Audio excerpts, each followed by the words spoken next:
very complex of emotions, of tensity. Like, no matter how many times I see the interaction with the mountain goddess, it feels like you're not supposed to take her seriously, but yet you're supposed to. It's like that person that shows up, they talk about jokes and stuff, and they seem a bit silly and pretty and kind of pretty, but then something about them just don't seem right. It's like, okay, this person seems chill, but then you know what they can do. You see what they're capable of.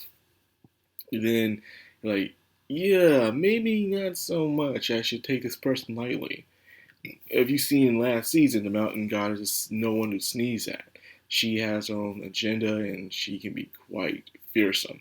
To go toe to toe with a dragon, way easier than Senya ever could. So it puts a lot into question what her motives are. One minute you're ready to just lay down everything, do what you have to do to make a deal with her, and then she'd be like, "Okay, I'm chill with it." But then, okay, cool. Then she turned around with a twist or some catch. Like, oh, gee, lady, man, I thought we were cool. Nope, there's a lot more to it than that. So she really keeps you on your toes. I think that's what she wants. She likes people to feel that way when they meet her. They feel kind of pressured, unwelcome, especially when you screw around for the first place. She seems like a person who drives logic over emotion. Like, you can do something tricky to her in the beginning, but if you come back with her with a deal that makes sense, that can benefit her or what she believes in, she's willing to forgive anything. She's like, okay, this makes a lot of sense. She's still pissed, but as long as you can do this, she'll probably put a little twist in there, but she's willing to cooperate with you at least.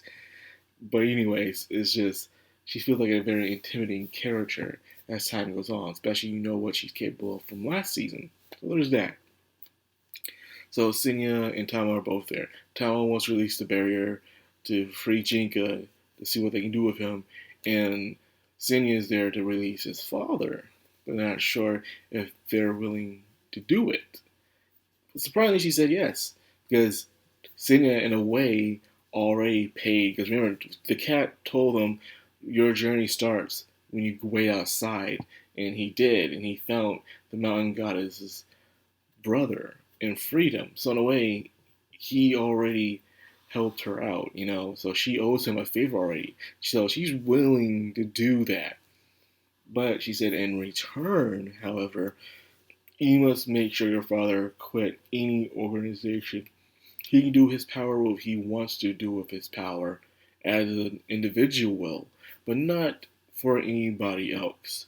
Because other people will just use his power for more fearsome things, causing even more trouble for her. So her logic is sound again, but not based off emotion. So that's what Stan has to do is wake him up, but convince him that quit this evil raid of monks in a way. Well, a way of monks that lost their way over time. Monks were just supposed to protect the land from the Katawara, but they allowed certain people to control it, and now they start doing more corrupted things that they weren't proud of, as you've seen in last season. So that's going to be tricky because a father is a very stubborn man.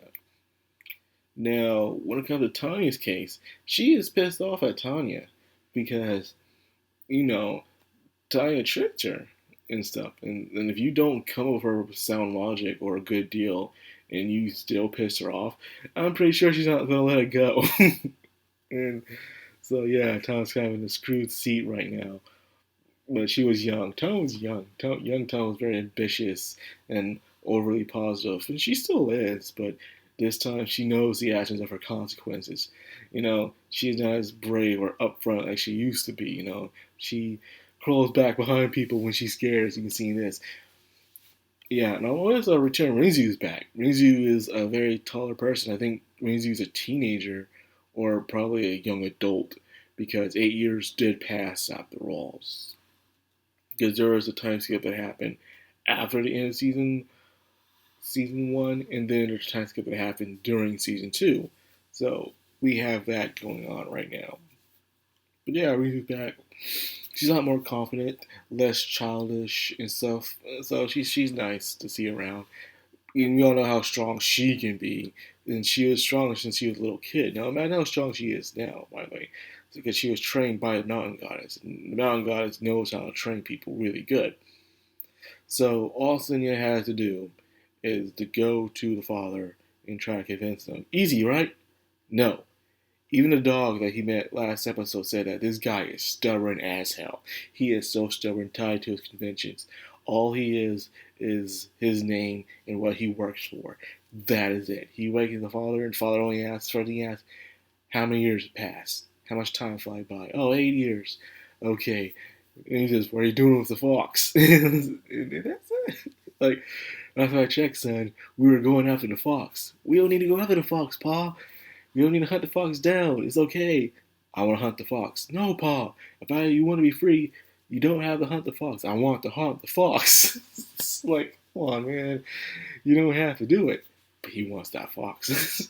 But seeing him has to be stubborn as he is. Meeting someone as your father, especially if you look up to them, and they're seen as this mighty force within the family or within your own life, they can be pretty intimidating sometimes, seeing them as giant mountains and you just a pebble that was born from them. And you see yourself as a little boulder, they're still a freaking mountain.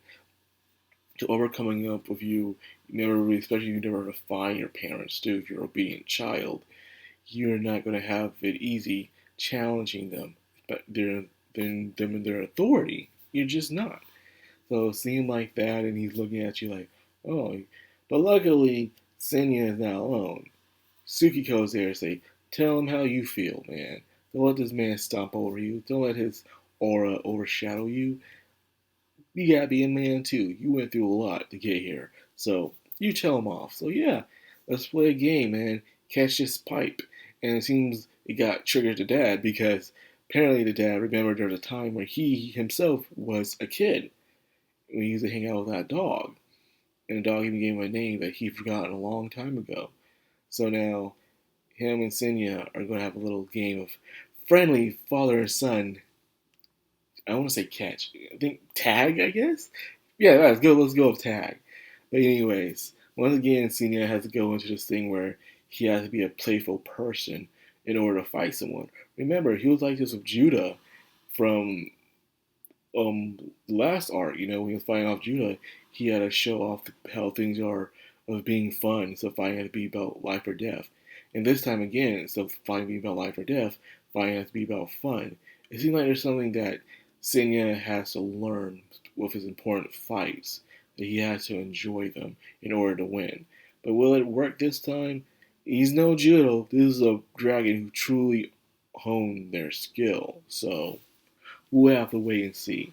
With that being said, I'll end it here. A very good episode, seeing Senya try to push through his life, trying to get his dad back, trying to help out his current situation, taking each step one step at a time, so therefore it won't be too much on his plate, because he can only handle so much.